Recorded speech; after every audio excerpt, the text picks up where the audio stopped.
Hi friends, welcome to our channel. நீங்கள் இப்போ தான் ஃபஸ்ட் டைம் நம்ம வீடியோ பார்க்குறீங்கன்னா மறக்காமல் லைக், ஷேர், கமெண்ட் பண்ணி சப்ஸ்கிரைப் பண்ணிக்கோங்க.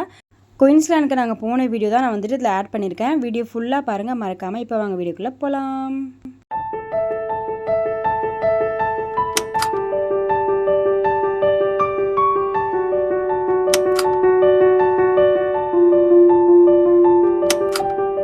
குயின்ஸ்லாண்ட் போகிறதே பார்த்திங்கன்னா வந்துட்டு ஃபஸ்ட்டு சடன் பிளான் தான். பசங்க வந்து லாஸ்ட் டைம் வந்துட்டு சிட்டி சென்டரில் ஃபன் சிட்டி கூப்பிட்டு போயிருந்தோம் இல்லையா, அங்கே வந்துட்டு நான் சொல்லியிருந்தேன் அங்கே ஒரு ப்ளே ஸ்டேஷன் வந்துட்டு 750 ஒரு குழந்தைக்கு வருது. 2 ஹவர்ஸோ என்னமோ அங்கே விளையாடுறது நிறைய அந்த சாண்ட் மாதிரிலாம் நிறைய இருந்துச்சு அப்படின்னு சொல்லிட்டு அந்த வீடியோவில் சொல்லியிருந்தேன். அந்த வீடியோ பார்க்காதவங்க லிங்க் வேணால் டிஸ்கிரிப்ஷனில் கொடுக்குறேன், அதில் பாருங்கள். ஃபஸ்ட்டு அங்கே தான் போகலான்னு சொல்லி பிளான் பண்ணியிருந்தோமா. அதுக்கப்புறம் வந்துட்டு அண்ணன் வந்து சொன்னாங்க, ஒரு ஆளுக்கு 750னா நம்ம அதுக்கு தீம் பார்க்கே கூப்பிட்டு போயிடலாமே அப்படின்னு சொல்லிட்டு தான் சடன் பிளான் தான் இது பண்ணது. அதுக்கப்புறம் பார்த்திங்கன்னா முன்னாள் நைட்டே வந்துட்டு ட்ரெஸ்லாம் பேக் பண்ணி வச்சிடலாம்னு சொல்லி தான் வச்சுட்டு இருந்தோம். பசங்களுடைய பேக்கில் அவங்கவுங்களுக்கு ஒரு பேக் அந்த மாதிரி அவங்கவுங்க ட்ரெஸ் வந்து பேக் பண்ணி வச்சிடலாம் அப்படின்னு சொல்லிட்டு. லாஸ்ட் டைம் நாங்கள் வண்டர்லா போயிருந்தபோது பார்த்திங்கன்னா குளோரின் வாட்டரில் வந்துட்டு காட்டன் ட்ரெஸ்லாம் போட்டு குளிக்கக்கூடாதுன்ற மாதிரி சொல்லியிருந்தாங்க. ஏதோ வந்து ஸ்கின் இது வருது, அப்படி சப்போஸ் நீங்கள் குளோரினில் குளிக்கிறதா இருந்திங்கன்னா இந்த மாதிரி வந்துட்டு லைலக்ஸ் துணி தான் வியர் பண்ணணும் அப்படின்ற மாதிரி சொல்லியிருந்தாங்க. நாங்கள் அங்கேயே வாங்கியிருந்தோம். லாஸ்ட் டைம் வாங்கினது அப்படியே இருந்துச்சு. பசங்களுக்குலாம் தனித்தனியாக அவங்களுக்கு ஒரு கச்சிஃபு, அதுக்கப்புறம் டவலு, ஒரு ட்ரெஸ்ஸு அங்கே மாற்றுறதுக்கு இதெல்லாம் வச்சுருந்தோம். அதுக்கப்புறம் பார்த்திங்கன்னா ஒரு ஆயில்மெண்ட் மட்டும் எக்ஸ்ட்ரா எடுத்திருந்தேன். சப்போஸ் வந்துட்டு தண்ணியில் விளையாடும்போது எங்கேயாச்சும் கீரல் பட்டுச்சுன்னா அப்படின்ட்டு ஒரு டீ பேக் மட்டும் எடுத்திருந்தேன். அவ்வளோதான், எல்லாம் எடுத்து வச்சுட்டு டிஃபன்லாம் சாப்பிட்டு எல்லாம் தூங்கியாச்சு. ஏன்னா காலையில் கொஞ்சம் சீக்கிரமாக எழுந்தால் தான் பசங்களை ரெடி பண்ணி அதுக்கப்புறம் நம்ம போகிறதுக்கு கரெக்டாக இருக்கும். இங்கேருந்து பார்த்திங்கன்னா கரெக்டாக ஒரு 3/4 மணி நேரம் ட்ராவல் இருந்துச்சு பூந்தமல்லிக்கு. காலையில் எழுந்து எல்லாம் ரெடி பண்ணிவிட்டு டிஃபன் வந்து ஹோட்டலில் தான் வாங்கியிருந்தோம். எல்லாம் ஷூட் பண்ண நினச்சேன், ஆனால் முடியல. கரெக்டாக இருந்துச்சு டைமு. அங்கே வந்துட்டு 11 o'clock தான் ஓப்பன் சொல்லியிருந்தாங்க. நாங்கள் இங்கேருந்து கரெக்டாக ஒரு 9 o'clock கிளம்பியிருந்தோம். 9:30 கூட ஆயிடுச்சு. கரெக்டாக அங்கே போய் நாங்கள் வந்துட்டு ஆன் டைமுக்கு ரீச் ஆகிட்டோம். வேனில் போகும்போது பார்த்திங்கன்னா செம்ம என்ஜாய்மெண்ட் தான் பசங்கள்லாம். நான் நினச்சேன் ஒருத்தவங்க வந்துட்டு பெரிய பசங்க 2 பேருமே வந்துட்டு ஏசி அப்படின்னா விண்டோ க்ளோஸில் இருந்தால் வாமிட் எடுப்பாங்க. இது வந்து ஏசி வேன் தான், எங்கேயோ வாமிட் எடுப்பாங்கன்னு நினச்சேன். ஆனால் யாரும் வாமிட் எடுக்கல. பாட்டெல்லாம் போட்டோன்னா செம்ம என்ஜாய்மெண்ட் தான். அந்த வீடியோ இதில் அப்படியே ஆட் பண்ணுறேன் பாருங்கள்.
கரெக்டாக நான் ஸ்டாப்பாக ஒரு 1 hour டான்ஸ் ஆடிருப்பாங்க எல்லோரும். ஆடி டயர்டாகி எல்லோரும் அப்புறம் மறுபடியும் உட்காந்தாச்சு. கொஞ்சம் வெயில் ஸ்டார்ட் ஆனால் எல்லா பசங்களும் டயர்டாயிட்டாங்க.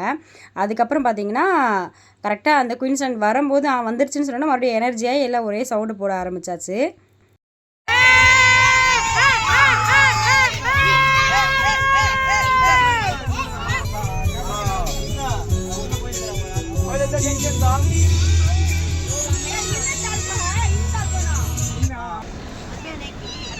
அதுக்கப்புறம் ரீச் ஆனோடனே எல்லோரும் பேச ஆரம்பிச்சிட்டாங்க. கொஞ்சம் கூட்டம் கம்மியாக இருந்தால் நல்லாயிருக்கும், ஏன்னா அடிக்கிற வெயிலுக்கு எல்லா ரைட்லேயும் நம்ம லைனில் நின்று போக முடியாது அப்படின்னு சொல்லிட்டு. பார்த்திங்கன்னா அப்படியே ஆப்போசிட்டில் தான் இருந்துச்சு. கூட்டம் கொஞ்சம் அதிகமாக இருந்துச்சு. இது சம்மர் ஹாலிடேஸ் இல்லையா, அதனால கூட்டம் கொஞ்சம் அதிகமாகவே தான் இருந்தது. நம்ம எங்கே ட்ரிப்பு போடுற எல்லா கேங்க்லேயும் ஒரு ஆள் இருப்பாங்க. கரெக்டாக வேன் ஏறும்போது தூங்கிடுவாங்களா, அதோடு இறங்கும் போது எழுந்துப்பாங்க. அதே மாதிரி எங்கள் கேங்கில் பார்த்திங்கன்னா எங்கள் அக்கா ஸ்டார்டிங்கில் தூங்க ஆரம்பித்தது தான். கரெக்டாக வேன் ஸ்டாப் பண்ணதுக்கப்புறம் தான் அவங்க எழுந்தாங்களே. யாரெல்லாம் இந்த மாதிரி இருக்காங்கன்னு சொல்லிட்டு மறக்காமல் கமெண்ட்டில் சொல்லுங்கள். அதுக்கப்புறம் இவங்க தான் அந்த ட்ரிப் பிளானர். அதனால் இவங்கள நிற்க வச்சு ஒரு வீடியோ எடுத்திருந்தோமா, பசங்கள்லாம் வச்சு அண்ணனை வச்சு ஒரு வீடியோ எடுத்திருந்தோம். அதுக்கப்புறமா பார்த்திங்கன்னா உள்ளே போயாச்சு. கரெக்டாக 11:10 என்னமோ நாங்கள் உள்ளே போகும்போது பார்த்திங்கன்னா டைமு. அதுக்கப்புறம் பசங்கள்லாம் ஒரு ஓரமாக நிற்க வச்சுட்டோம். டிக்கெட் எடுத்துகிட்டு வரட்டும் அப்படின்னு சொல்லிட்டு. அங்கே டிக்கெட் எடுக்கிறது பார்த்திங்கன்னா நம்ம எதிர்க்கவே போய் எடுக்கிற மாதிரி இருக்குது. அதுக்கப்புறம் ஆன்லைன்லேயே டிக்கெட் புக் பண்ணுற மாதிரியும் இருக்குது. நாங்கள் வந்து பார்த்திங்கன்னா ஆன்லைனில் தான் வந்து டிக்கெட் புக் பண்ணி எடுத்திருந்தோம். அதான் கொஞ்சம் சீக்கிரமாக எடுக்க முடிஞ்சது. பசங்கள்லாம் பார்த்திங்கன்னா எப்படா டிக்கெட்டை கையில் கொடுப்பீங்க, நாங்கள் உள்ளே போகணுன்ற மாதிரி தான் இருந்துச்சு. டிக்கெட்டை வாங்கணுன்னா ஜெயிச்சிட்டோண்டா மாறா அப்படின்ற மாதிரி தான் இருந்துச்சு. டிக்கெட்டை வாங்கிட்டு சீக்கிரம் லைனில் நின்று அதுக்கப்புறம் உள்ளே போயிட்டோம். கூட்டம் பார்த்திங்கன்னா கொஞ்சம் அதிகமாக தான் இருந்துச்சு. எப்போ வரைக்கும்னு பார்த்தீங்கன்னா கரெக்டாக வந்துட்டு ஒரு மணி வரைக்கும் என் கண்ணில் வந்துட்டு நிறைய பேர் இருந்த மாதிரி இருந்துச்சு. அதுக்கப்புறம் வெயில் அதிகமாக யார் யார் எந்த சைடில் போய் நின்றாங்க உட்காந்தாங்கன்னு தெரியல. அதுக்கப்புறம் கூட்டமே சுத்தமாக இல்லை, எந்த சைட்லையுமே ஆள் இல்லை, அந்த அளவுக்கு வெயில் இருந்துச்சு. சப்போஸ் நீங்கள் போகிற மாதிரி இருந்தீங்கன்னு வச்சுக்கோங்களேன், பசங்களுக்கு மட்டும் கேப் எடுத்துகிட்டு போயிருங்க. நாங்கள் எடுத்துகிட்டு போகல. பசங்களாம் ரொம்ப ஒரு மாதிரி ஆகிட்டாங்க, அந்தளவுக்கு வெயில் இருந்துச்சு. சாப்பாடை விடவுமே வந்துட்டு தண்ணி ஜூஸு இதுதான் இருந்துச்சு. அங்கே தண்ணியுமே பார்த்திங்கன்னா 35 40 என்னமோ நினைக்கிறேன் ஒரு வாட்டர் பாட்டில் ரேட்டு. அதுக்கப்புறம் முக்கியமான விஷயம் பார்த்திங்கன்னா அவுட் சைட் ஃபுட் எதுவுமே வந்துட்டு உள்ளே அலோடு இல்லை. நம்ம எதுவுமே எடுத்துகிட்டு போக முடியாது. அங்கே உள்ளே இருக்கிற ஃபுட்டு தான் வாங்கி சாப்பிட்ற மாதிரி இருக்கும். ஒரு வழியாக பார்த்திங்கன்னா கையில் எல்லாருமே வந்துட்டு அந்த ஸ்டிக்கர் வந்து ஒட்டிட்டோம். ஆனால் எப்போவுமே பார்த்திங்கன்னா வந்துட்டு அதில் டிக் பண்ணுவாங்கள்ல, இந்த வாட்டி டிக்லாம் எதுவுமே பண்ணவே இல்லை. வெறும் கையில் மட்டும் நாங்கள் அதை ஒட்டிட்டு சுற்றிட்டு இருந்தோம். அதுக்கப்புறம் பார்த்திங்கன்னா நான் ஒரு 6 இயர்ஸ்க்கு முன்னாடி என்னோடய ஃபஸ்ட்டு பாப்பா பிறந்து அவனுக்கு ஒரு 2 வயசு இருக்கும், 2-2.5 வயசு இருக்கும். அப்போ போயிருந்தோம். அப்போ பார்த்திங்கன்னா அவள் வந்துட்டு இவங்கள பார்த்து பயந்தா. அங்கே இருக்கும்போது இங்கே பார்த்து அழுதா. இப்போ பார்த்திங்கன்னா அந்த மாதிரி பக்கத்தில் உட்காந்து அழகாக ஒரு ஃபோட்டோவுமே எடுத்துக்கிட்டாங்க. பசங்க எல்லாரையுமே உட்கார வச்சு ஃபோட்டோ எடுத்திருந்தோம். அதுக்கப்புறமா இந்த மாதிரி ஒரு ஃபோட்டோஸ்லாம் எடுத்துகிட்டு வீடியோஸ்லாம் எடுத்துகிட்டு நடக்க ஆரம்பித்தவங்க தான் நாங்கள். 11 மணிக்கு நடக்க ஆரம்பித்தோம். அதோட சாயந்தரம் 7 மணி வரைக்கும் நடந்துகிட்டே தான் இருந்தோம். அங்கே கொஞ்சம் நேரம் உட்காந்துட்டு இருந்தோம். நடுவில் ஒரு 1/2 அன் ஹவர் அந்த மாதிரி தான் உட்காந்துப்போம். நடந்து செம்ம கால்வலி. 3 நாள் வரைக்கும் அந்த டயர்டு எங்களுக்கு போகவே இல்லை. இந்த மாதிரி வெளியே கூட்டு போகிறதுல ஒரே ஒரு ப்ளஸ் என்னென்னு பார்த்தீங்கன்னா, அன்றைக்கி ஃபுல்லாக பசங்க யாரும் ஃபோன் எடுக்கல. அதுதான் நல்ல விஷயமே. வீட்டுக்கும் வந்து பார்த்திங்கன்னா அந்த டயர்ட்லேயே வந்தாங்களா, வந்து சாப்பிட்டு பசங்க எல்லோரும் தூங்கிட்டாங்க. ஃபஸ்ட்டு வந்து பார்த்திங்கன்னா எதிர்க்கவே வந்துட்டு அந்த ஃபால்ஸ் சொல்லுவாங்கள்ல, மேலே போயிட்டு கீழே வரல, அந்த மாதிரி தான் இருந்துச்சு. இதெல்லாம் வந்துட்டு நம்மளுக்கு செட் ஆகாது. நான் போகல, வீட்லேயுமே யாருமே போகல. வேண்டாம் வரும்போது வேணால் பார்த்துக்கலாம், வாங்க அப்படின்ட்டு உள்ளே கூப்பிட்டு போயிட்டாங்க. இதில் வந்துட்டு ப்ளீஸ் செக் யுவர் வெயிட்டுன்னு சொல்லிட்டு இருந்தது. ஆனால் அது வந்துட்டு ஏறி நின்ற உடனே பார்த்திங்கன்னா செம்ம தண்ணி வந்துச்சு. அதுக்கப்புறம் பசங்க ஒரு 10 நிமிஷம் அங்கேயே விளையாடிட்டு நின்றுட்டு இருந்தாங்க. அதுக்கப்புறம் வாங்க உள்ளே போகலாம், நிறைய கூட்டம் இருக்குது, இப்போ போனால் தான் ஒரு 2-3 ரயிலையாச்சும் நம்மளால் உட்கார முடியும்னு சொல்லிட்டு பசங்களாம் உள்ளே கூப்பிட்டு போயிருந்தோம். நாங்கள் ஒரு பிளான் பண்ணியிருந்தோம். நம்ம வந்துட்டு ஃபஸ்ட்டு எடுத்தோடனே எல்லா ரைடில் போய் நின்னோன்னா எல்லாருமே வந்துட்டு லைனாக வந்துட்டு நெக்ஸ்ட் ரைடில் நிற்பாங்க. நம்ம லாஸ்ட்லேருந்து ஃபஸ்ட்டில் வரலாம் அப்படின்ட்டு நாங்கள் ஃபஸ்ட்டு உள்ளே போயிட்டோம். லாஸ்ட்லேருந்து ஒரு ரைடாக முடிச்சுட்டு வரலாம் அப்படின்னு சொல்லிட்டு. நெக்ஸ்ட் வந்து பார்த்திங்கன்னா வெயில் கொஞ்சம் கம்மியாக இருக்கும்போதே பசங்களை ஃபஸ்ட்டு வந்துட்டு அவங்களுடைய ரைடெலாம் முடிச்சிடலாம்னு சொல்லிட்டு பசங்களை தான் கூப்பிட்டு போயிருந்தோம். உள்ளே போனோன்னா பார்த்திங்கன்னா சின்ன ராட்டினம் தான் இருந்துச்சு. அதில் வந்துட்டு பசங்களாம் ஏற்றி விட்டுருந்தோம். இதில் என்னென்னா பெரியவங்களோட கொஞ்சம் மெஜாரிட்டி தான் அதிகமாக இருந்துச்சு. கிட்ஸ்லாம் பார்த்திங்கன்னா கொஞ்சம் கம்மியாக தான் இருந்தாங்க.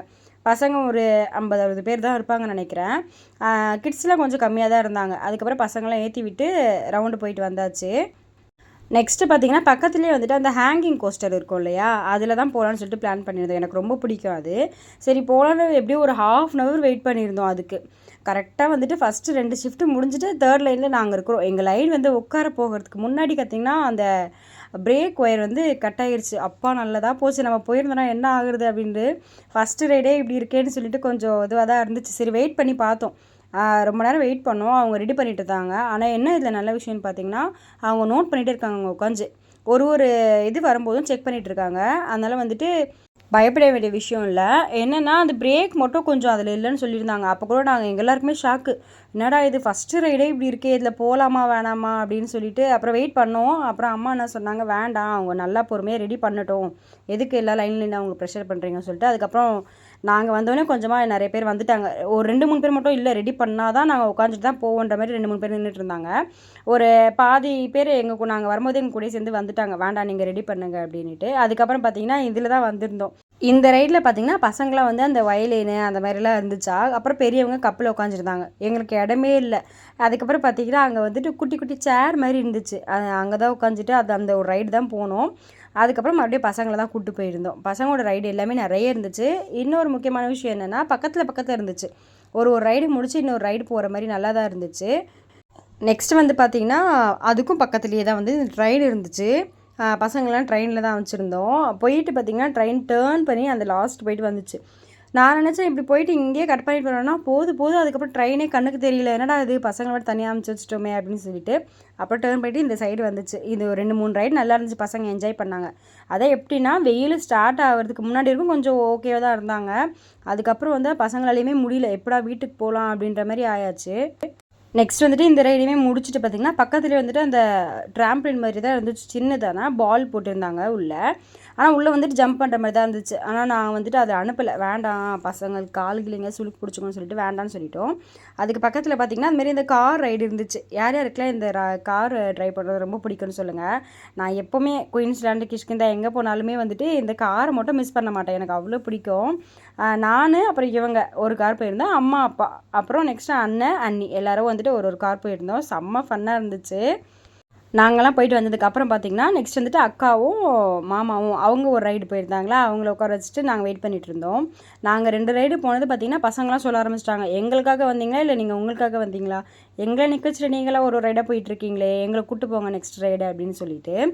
நெக்ஸ்ட் வந்துட்டு பார்த்திங்கன்னா காரில் ட்ரைவ் பண்ணி முடிச்சு அது பக்கத்துலேயே வந்துட்டு இந்த ஷாப் இருந்துச்சு. நல்லவேளை அங்கே ஜூஸ்லாம் இருந்துச்சு, ரோஸ் மில்க்கு, அதுக்கப்புறம் பாதாம் மில்க்கு, நெக்ஸ்ட் வந்துட்டு லெமன் சோடா, இது எல்லாமே இருந்துச்சு. பசங்க எல்லாருக்குமே வந்துட்டு ஜூஸ் தான் வாங்கி கொடுத்துருந்தோம். அடிக்கிற வெயிலுக்கு பார்த்திங்கன்னா கண்டிப்பாக அங்கே ஏதாச்சும் ஜூஸு அப்படின்னா தண்ணி, இது 2 மட்டும் குடிச்சிட்டே இருக்கணும் போல் இருந்துச்சு. நாங்கள் வந்துட்டு பசங்களுக்கு வந்து ஜூஸு தண்ணி இதை மட்டும் கொடுத்துட்டே இருந்தோம். அதுக்கப்புறம் பார்த்திங்கன்னா அங்கே பக்கத்தில் வந்துட்டு தண்ணி இருந்துச்சு, ஃபேஸ் வாஷ் பண்ணி விட்டுட்டே இருந்தோம். அப்படி இருந்துமே பார்த்திங்கன்னா பசங்களுடைய அந்த ஸ்கின்னெல்லாம் வந்து ரொம்ப ஒரு மாதிரி இது ரெட்டாக இருக்க மாதிரி இருந்துச்சு, தொட்டு பார்த்தாலே சூடாக இருந்துச்சு, அந்த அளவுக்கு வெயில் இருந்தது. நான் சொல்லும்போது நீங்கள் யோசிப்பீங்க, என்னம்மா நீ போயிட்டு சும்மா வெயில் இருதுன்னு சொல்லிட்டு. ஆனால் நான் உண்மையாகவே சொல்கிறேன், வீட்டில் இருக்கும்போது எங்களுக்கு அந்த அளவுக்கு தெரியல. ஆனால் வெளியே போயிட்டு பார்க்கும்போது தான் தெரியுது வெயில் என்ன அளவுக்கு இருக்குது அப்படின்னு சொல்லிட்டு. செம்மையாக அன்றைக்கி நாங்கள் கஷ்டப்பட்டோம். இங்கேருந்து போனது பார்த்திங்கன்னா என்ஜாய் பண்ணுறதுக்கு தான். அந்த என்ஜாய்மெண்ட்டை தாண்டி நாங்கள் வந்துட்டு கஷ்டப்படுற மாதிரி ஒரு வெயில் இருந்துச்சுன்னா பார்த்துக்கோங்க, அப்படி வெயில் இருந்துச்சு. அதுக்கப்புறம் பார்த்திங்கன்னா ஒரு 2-3 ரைடில் உட்காந்தோம். ஒரு சில ரைட்லலாம் பார்த்திங்கன்னா உட்காரவே முடியல, அந்த சீட்டெல்லாம் அப்படி குதிச்சுது. அதுக்கப்புறம் பார்த்திங்கன்னா நாங்கள் எல்லாருமே சேர்ந்து இந்த ரைடு தான் உட்காந்துருந்தோம், ரொம்ப நல்லா இருந்துச்சு. அதுக்கப்புறம் பசங்களை கூப்பிட்டு போயிட்டு இந்த ரைடு தான் உட்கார வச்சுருந்தோம், இதுவுமே நல்லா இருந்துச்சு. அவள் வந்து உட்காந்து எழுந்துக்கிற ஒரு அந்த யானை அந்த மாதிரிலாம் இருந்துச்சு இல்லையா, எதில் உட்காந்துலுமே வந்து கொதிக்குது. ஒரு 2 மினிட்ஸ் உட்காந்து வெயிட் பண்ணிவிட்டு அதுக்கப்புறம் தான் உட்காந்தா. ஆனால் இந்த ரைடு செம்மையாக இருந்துச்சு, கீழேருந்து அப்படியே மேலே போயிட்டு சுற்றுச்சு, நல்லா இருந்துச்சு. நெக்ஸ்ட் வந்துட்டு இந்த ரைடு தான் கூப்பிட்டு போயிருந்தோம். இது வந்து சீசா மாதிரி, ஆனால் ஆட்டோமேட்டிக் மிஷினில் போகும், அந்த மாதிரி நல்லா இருந்துச்சு. இதுலேயுமே உட்கார வச்சுருந்தோம். இதுக்குவே பார்த்தீங்கன்னா டைம் வந்து கரெக்டாக வந்துட்டு ஒரு 12:30க்கு மேலே ஆயிடுச்சு. நாங்கள் வந்துட்டு எப்போவுமே வந்துட்டு குயின்ஸ்லாண்ட் வந்தால் அந்த ஹிமாலயன் ரைடு மட்டும் மிஸ் பண்ண மாட்டோம். அது வந்துட்டு கரெக்டாக 1:o'clock நாங்கள் நினச்சிட்டு இருந்தோம். அங்கே போய் பார்த்தோன்னா 1:15 சொல்லியிருந்தாங்க. நாங்கள் இங்கேருந்து நடந்து போகிறதுக்கு 10 மினிட்ஸ் ஆகும்னு சொல்லிட்டு கிளம்பிட்டோம். அவங்க கையில் வந்துட்டு அந்த மேப் பேப்பர் கொடுத்துருந்தாங்க, அப்படி கொடுத்துமே வந்துட்டு எங்களுக்கு கரெக்டாக வந்துட்டு அட்ரஸ் அதில் தெரியல. அப்புறம் நின்று ரொம்ப நேரம் பார்த்துட்டு தான் போயிருந்தோம். நடக்கிறோம் லாஸ்ட்டில் தான் இருந்துச்சு வந்துட்டு ஹிமாலயன் ரைடு. அது போகிற வழியிலே பார்த்திங்கன்னா ஒரு 2-3 ரைடெலாம் இருந்துச்சு, அதையுமே அப்படியே கவர் பண்ணிட்டு தான் போயிருந்தோம். இந்த வீடியோ வந்துட்டு இதோடு நான் முடிச்சுக்கிறேன். நெக்ஸ்ட் பார்ட் 2ல் வந்துட்டு பேலன்ஸ் வீடியோ எல்லாமே நான் போடுறேன். வீடியோ பிடிச்சிருந்தா மறக்காமல் லைக் பண்ணிக்கோங்க. நெக்ஸ்ட் வீடியோவில் மீட் பண்ணலாம். பாய்.